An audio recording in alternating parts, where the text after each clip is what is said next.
Welcome to Shawtown, a mid-1800s farming community located partly within the Freedom Town Forest. Shawtown is just northwest of the Danforth Bays of Ospey Lake. Early settlers lived along what is known as Shawtown Road.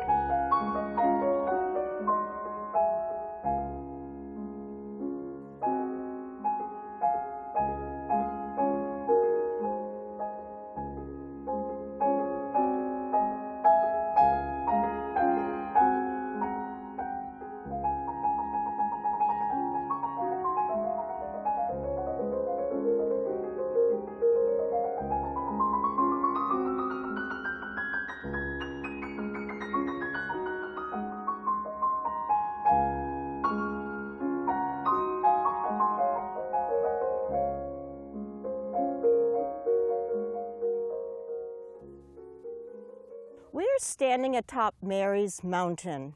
For the geologists among you, this is rock that's from the Silurian era, which is much older than any of the granite that we have in the area. It's a metamorphic rock with large pegmatites of quartz and feldspar. When we look this way, we see Green Mountain above the bays of Ospey Lake.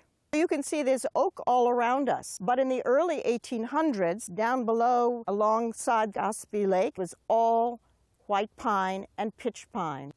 A lot of oak trees cover the summit of Mary's Mountain.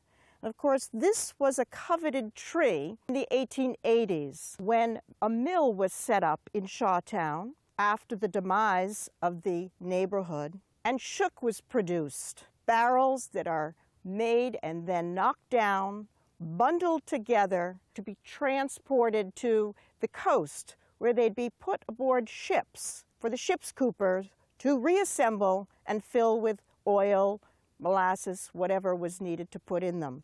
We have two kinds of oak in this area. There's the red oak and the white oak. There's an abundant supply of the white oak, which is quite unusual because it doesn't usually grow this far north. But it's the white oak that makes the best barrels, the barrels that can hold liquids.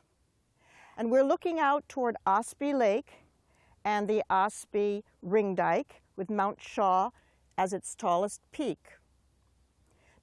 Now, Mary's Mountain was not always called Mary's Mountain.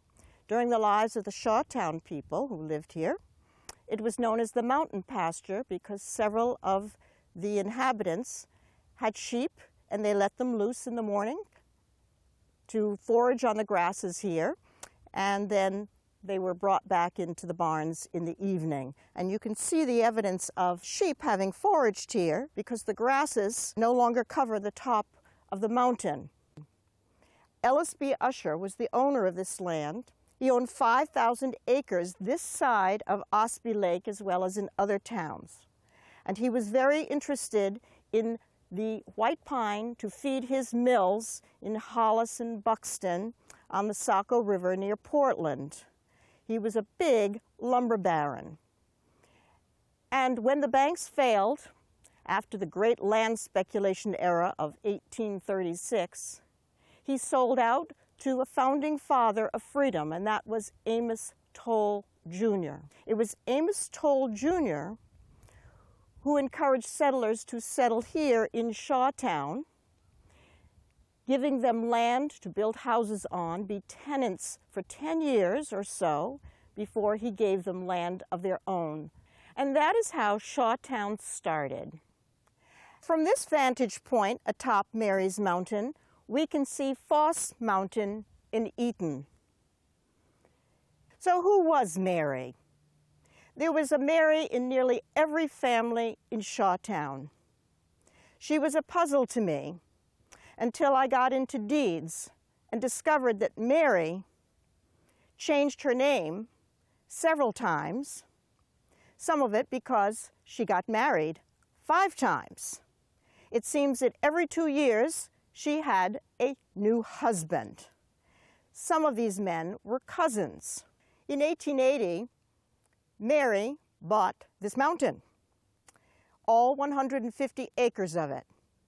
She bought it from industrialists, Ridlon and Stacy, who had set up a mill village here in Shawtown after the people of Shawtown had moved away. She owned it for some 17 years afterwards, when she settled on one husband permanently. Sometime later, it became known as Mary's Mountain, no longer the mountain pasture. That Mary, turns out, was the granddaughter of the pioneer Noah Shaw. She was the youngest of the 7 Shaw children by Ira and Lovey Shaw. She was born in 1850, her first marriage when she was 16.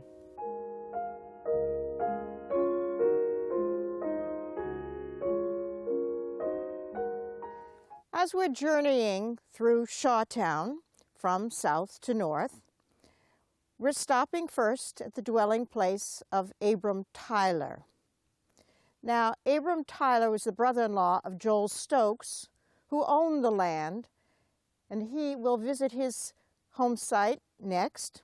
He's at the top of the hill. Tyler here is at the bottom. Now, in the deed from Joel to Abram, a sheep pasture was reserved for 5 years that the 2 men would share. The timing was just right. Both men were eligible to serve in the Civil War. However, they decided instead that it would be more profitable to raise sheep than to earn bounties from the government. And so in 1862, the men began their business, and with the sheep that they had, they were able to sell their wool at the nearby Effingham Falls woolen mill, 5 miles distant from here. And the wool was badly needed for the war effort, for army blankets and for uniforms. In 1884, a few weeks before Abram passed away, he wrote a will, made a deed, and I found it very interesting because in this deed, he sells to his wife and his daughter for $1 this land, carriages, and farm implements. And then he adds, for what love and affection I have for them.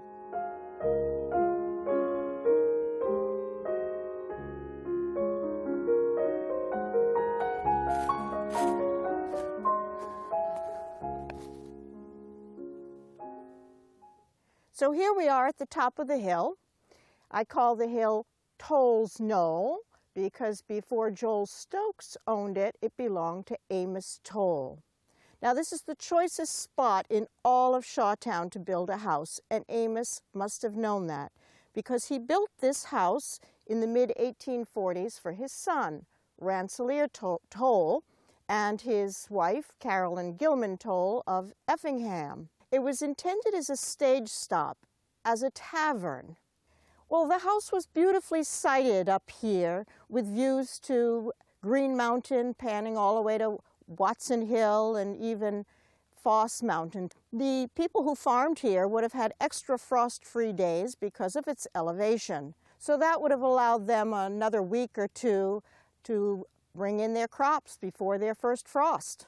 After about 3 years of Rensselaer and Carolyn living here, it was quite clear that he was needed in Freedom Village to help his grandfather, Amos Toll Sr., run the inn and tavern there in the village. And so they left. Eventually, it came into the hands of Joel Stokes. He bought it from Amos Toll, and Joel is the one that sold half of this 100-acre lot to his brother-in-law down below, Abram Tyler.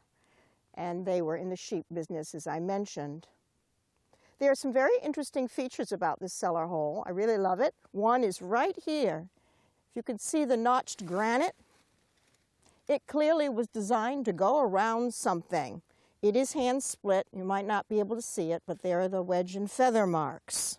Dick Pascoe, who owned the property here at the time that I was first looking at Shawtown, told me that when he returned from World War II, he was surprised to see that the house had fallen in. So that means the house endured for 100 years. Well, walking in the woods and discovering a place like this can be very, very exciting. And even more exciting is when you find artifacts such as these on the land. Now, remember that these artifacts belong with the seller, with the people who used to live here. They're not for the taking, because part of the fun of of walking in the woods and seeing these cellars and other stoneworks is the discovery, the questions that you have. What happened here? Why isn't the house here? And you sometimes find answers, but always there are more questions that you have. Because this is private property, you would need to come up here with the permission of the landowner. But among these metal artifacts, some of them look like maybe old truck parts and tractor parts. There is a barrel hoop here, and usually you'll find evidence of a chimney, bricks. Well, what do you think that is? I'm not sure. It certainly is a curiosity, but there it is on the land. Well, here's some more curiosities. Was it part of that stove that we've just been looking at? There seems to be a little latch maybe that slid across here. So here in the leaf litter seems to be an iron kettle. And it just so happens that there's a piece of the stove here as well. So the two might have fit together like that. So here's yet another mysterious article. We wonder what this is. It seems to open up. It has a number, D25A. It's rather attractive, actually. Some of the more beautiful parts of a cellar hole have already been taken. That would be the rim stones, which are the cut granite pieces, and the great big chunks of granite that would have held the chimney up. Those two are gone. And we can't quite tell what has happened to a cellar unless you know a few clues.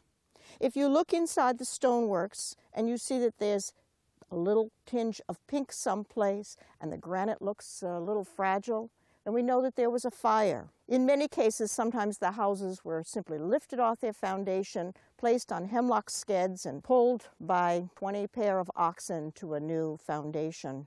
I love this well, and I'm very pleased to see that it's being protected with a grate so that people don't fall in. It happens to be a very narrow well and is easily missed in the woods. It's probably not more than 24 inches across. Well, this appears to be the lower entrance to a two-story barn.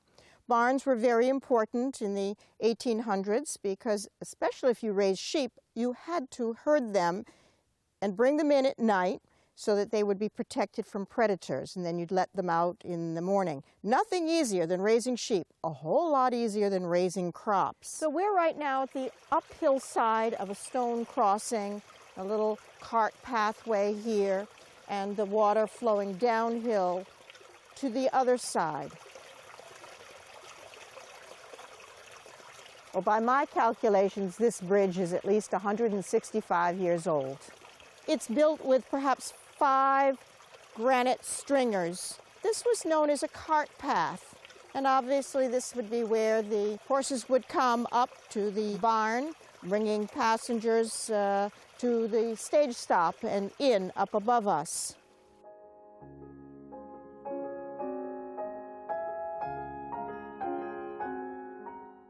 I'm not able to show you the next two sites because the two cellars have been filled in.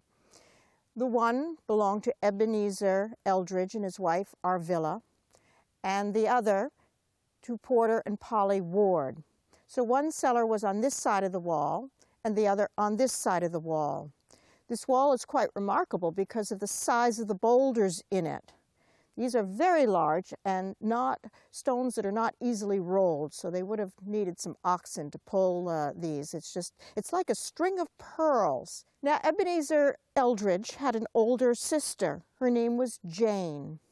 And in 1850, the census taker labeled her an idiot in the column that was called whether deaf and dumb, pauper, convict, idiotic, or insane. And so there's a mystery in itself. What was Jane's affliction? Porter, Ebenezer's father-in-law, who lived on this side of the wall, he died without a will. And the county probate judge awarded his wife, Polly, partial use of the house, starting at the middle of the front door and carrying through the house by a partition that divided the cook room from the bedroom.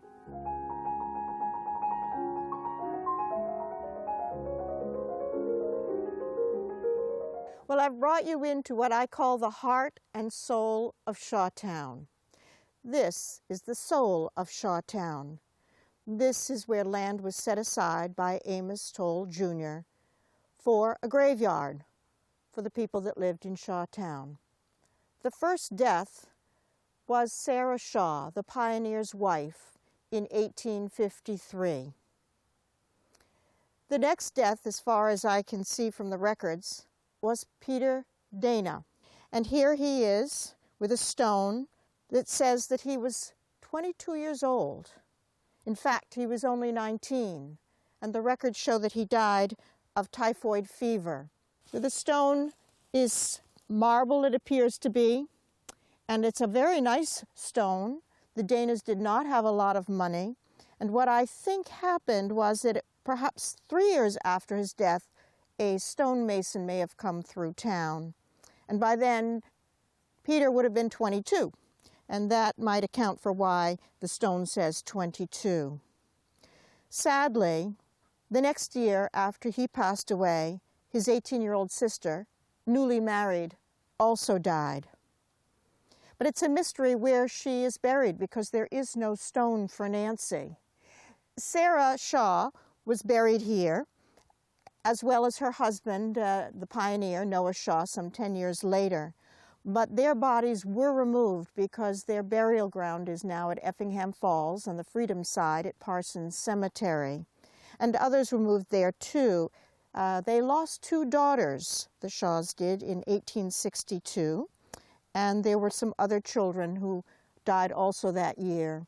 Sadly, 1862 was very painful for the women of Shawtown because it was that year that they lost so many of their children.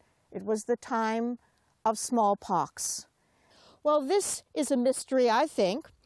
If you were to walk in the woods, you would never know that this was a grave site, but it was pointed out to me, and I have photographed it in the winter, the end of the winter, when there's a pool of ice sitting in here. You can see there's just a simple stone, nothing fancy, and it all adds to the mystery of who is buried in the cemetery.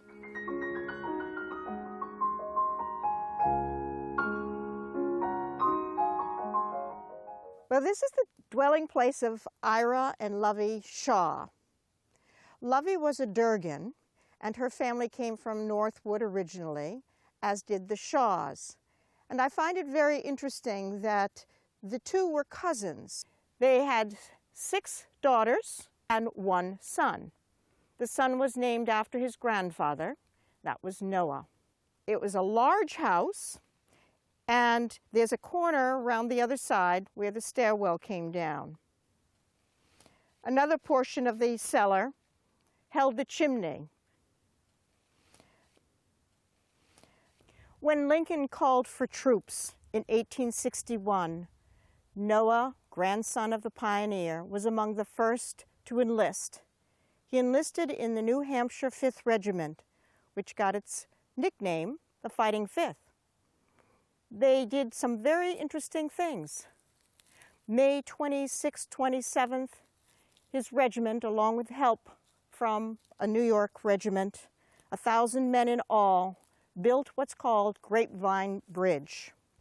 Now, it's an irony that there are grapevines here, and I hope they stay here because they remind me of this extraordinary event that took place over the Chickahominy River. The river was flooded, and there was no way to cross with the federal troops.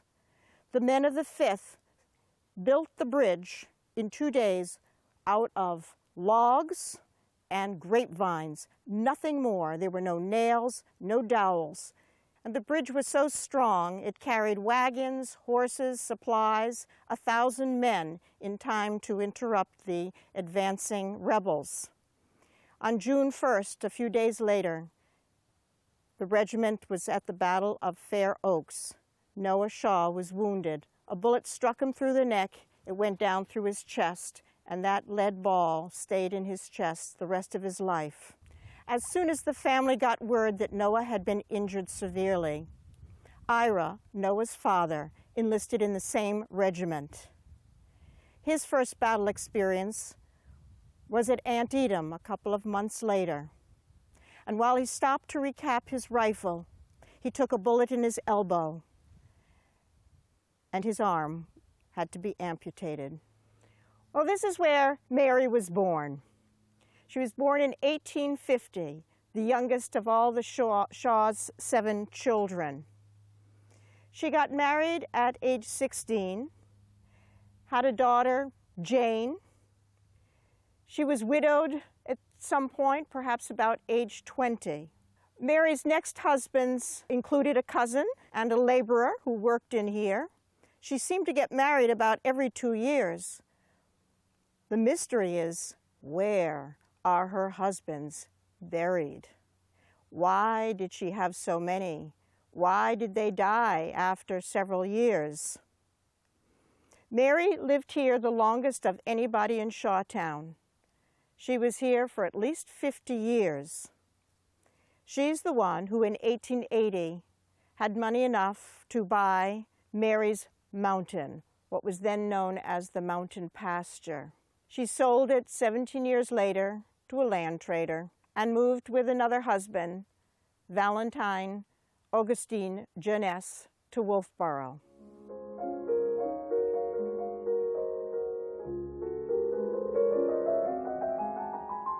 You have to imagine that I'm inside the schoolhouse right now. It was 18 by 18. There are few features on the land to tell you that there was any building here at all. Of course, there was no cellar. I may be standing on the hearthstone, however. The school term lasted only as long as the money would hold out. Books would have been rare. They might have been a dictionary and a Bible. And every neighborhood had a prudential committee. Usually it was one man that made up the committee. And they were responsible for hiring a teacher and for providing the firewood for the schoolhouse. 1865 was a peak year for Shawtown. Enrollment of pupils was 21. This was also the end of the Civil War. The men, those that returned, came home, and they were maimed. Shawtown was a village of wounded, maimed men. 2 years later, there were 5 children in the school.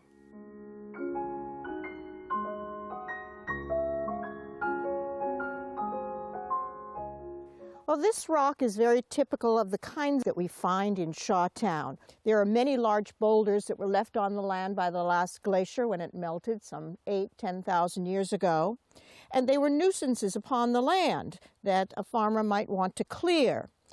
So in order to make something useful out of it, he would use his hand tools to split the granite to create the rimstones upon which his house would be built. He could also make stoops and steps. So now I'd like to show you the process of splitting granite so that we can see just how these boulders were turned into something very useful. Well, this is David Shedd from Intervale, New Hampshire, and he's going to demonstrate the process, the 1800 process of hand splitting granite.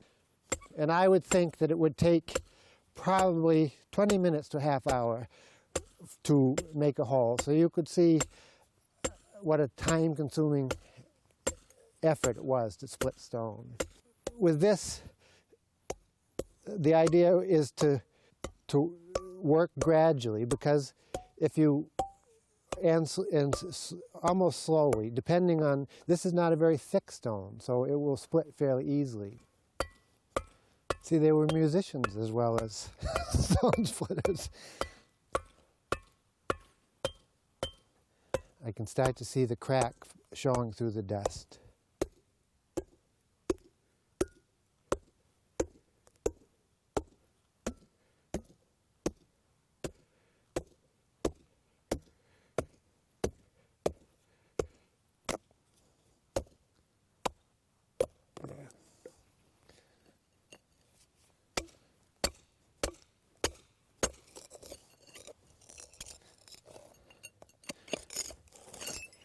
So these are the marks that are left by the operation.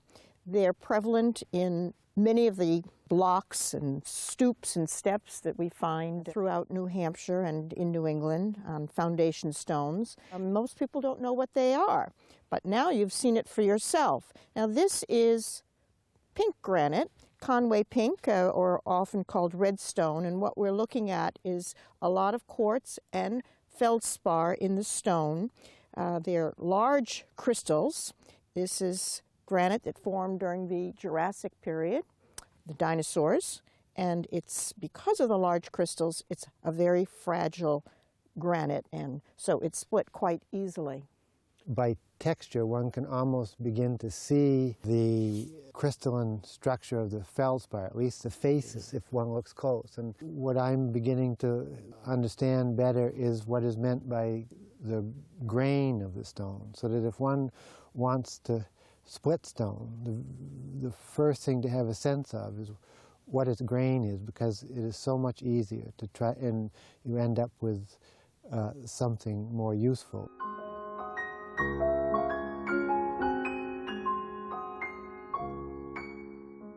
So this is a vertical stone wall, quite an amazing piece of folk art, I think.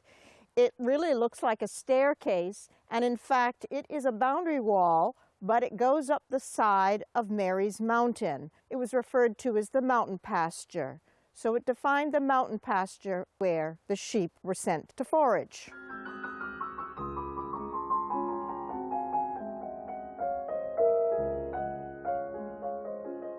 I'm sitting in the stoneworks that belong to Miles Huckins and his wife Betsy. While there's barely anything left to the cellar hole, it still is worth documenting because Miles' grandson was very generous to the town of Freedom. Simon Osgood Huckins gave the land on which Camp Nellie Huckins was founded, Nellie Huckins being his beloved late wife. He also gave the land for Black Brook Preserve, which was for the purpose of propagating trout. Miles was a descendant of Lieutenant Thomas Huckins, who served under William Pitt at Crown Point, New York, fighting the French in 1759. What's interesting is that so many other people in Shawtown are descendants of the same Lieutenant Thomas Huckins. Shaws, Stokes, Wards, Durgans, all related if you go back far enough.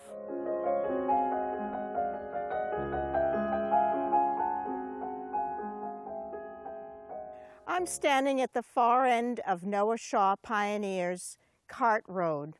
This is the home of Noah Shaw Pioneer. It was the first house built in Shawtown. 2 miles of road is what he had to build to get to his lot of land. It's very full of boulders, and it was like a piece of property, not the best, that he had to contend with.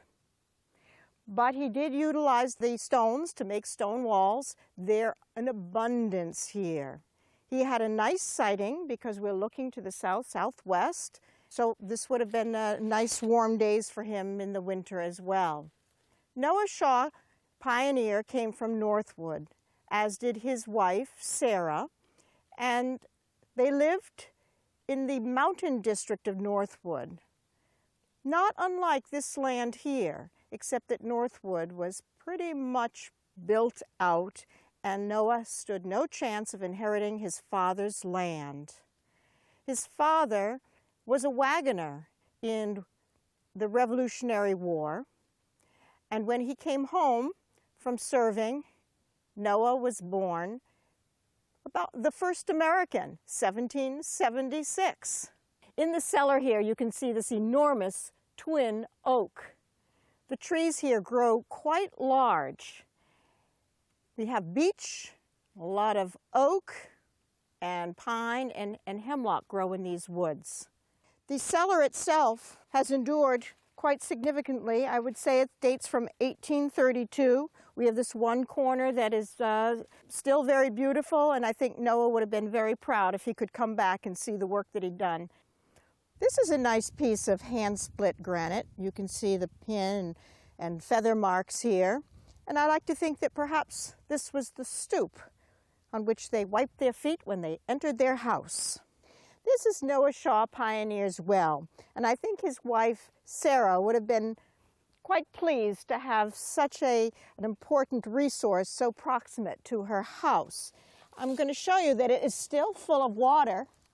It's covered with lots of leaves, but there it is. This is a mountain well filled right up to the top with water. Noah Shaw knew where to build it. And I've found that when I'm looking for a well, if I look for the nearest grouping of hemlock trees nearest to a cellar hole, that is where I'll find a well. Hemlocks like to have their feet wet. These northern woods are filled with granddaddy trees. Some people call them wolf trees. It may have been one tree, it may have been two trees that grew together. Often these large pines were the very first ones to grow when nobody tended the fields anymore.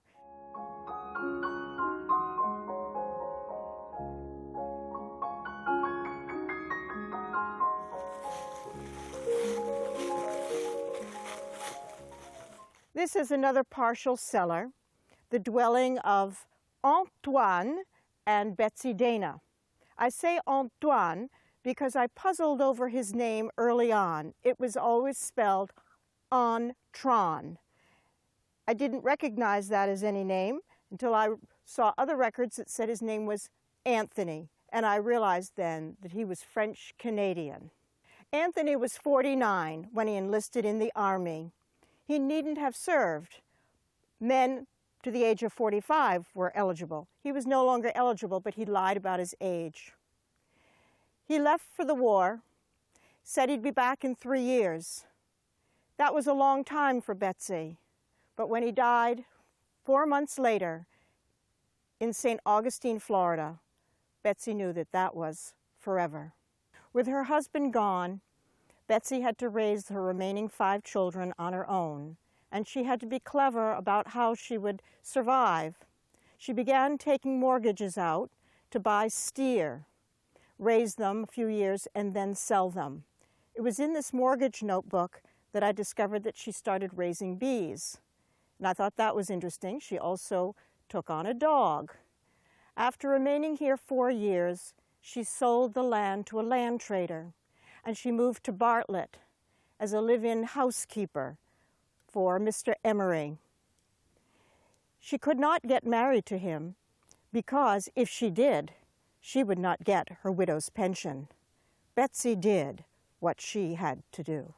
I'm standing in a very curious and unique, one-of-a-kind structure.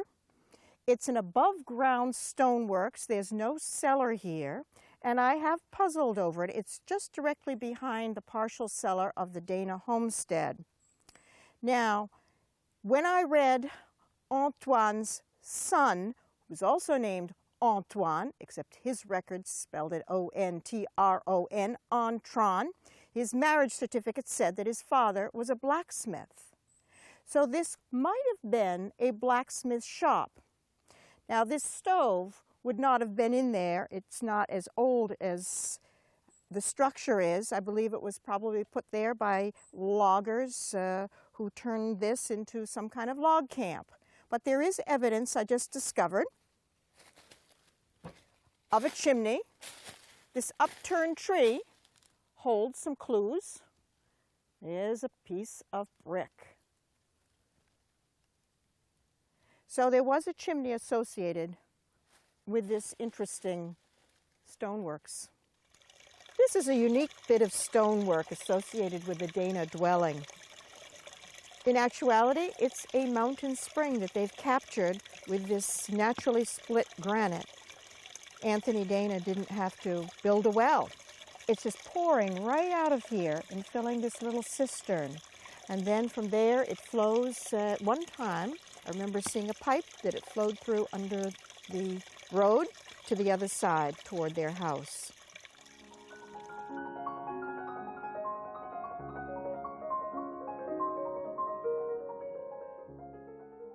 Every town has its stoneworks, whether they're stone bridges, cisterns, wells, cellars.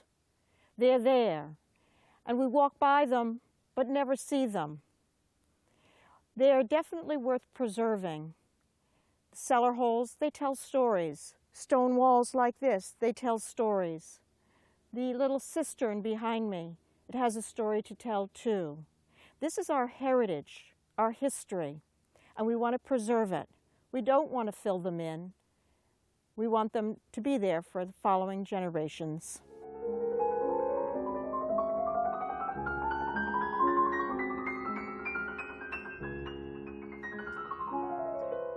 This is a glacial erratic, and it marks the boundary between Madison and Freedom.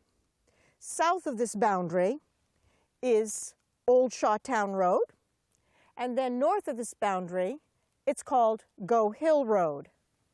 Now, boundaries are walked or perambulated every 7 years, or they should be. And in the early years, they might have spotted a tree, marked a tree. In this case, there are several rocks in the woods that are delineated with etchings. And here with my fingers, I can show you it says 1888. And then there's an M and an F to indicate that this is the boundary between the two towns. Now, interestingly enough, but if you go over the hill and you look on a USGS map, you'll see that the boundary between the two towns is labeled indefinite. And that stems from the 1700s, when the royal governor and the Smithsonian proprietors were bickering over the boundary.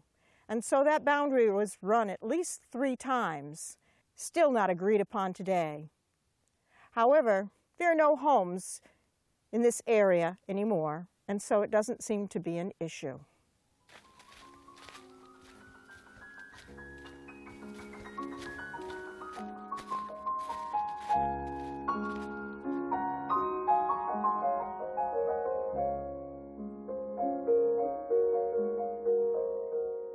Here we are at Shawtown Cascades. To me, this is very symbolic of the women of Shawtown, their strength, their power, their endurance, their own journey through life. Because many mysteries still linger, Shawtown is thought by some to be a ghost town. Here in Shawtown, a story of courage, passion, and heroism emerges. Let the remaining cellars, walls, wells, and bridges, handcrafted by the same men who gave life and limb to maintain the unity of our nation, stand as monuments to these Civil War soldiers and their remarkable, enduring wives who carried on the work of running farms alone, raising their children alone, and burying their children in time of smallpox without their menfolk at their side. And I don't doubt that the women of Shawtown came here for inspiration, because they knew that they would never be able to live here anymore. I invite you to visit Shawtown, explore its stoneworks, and make your own discoveries.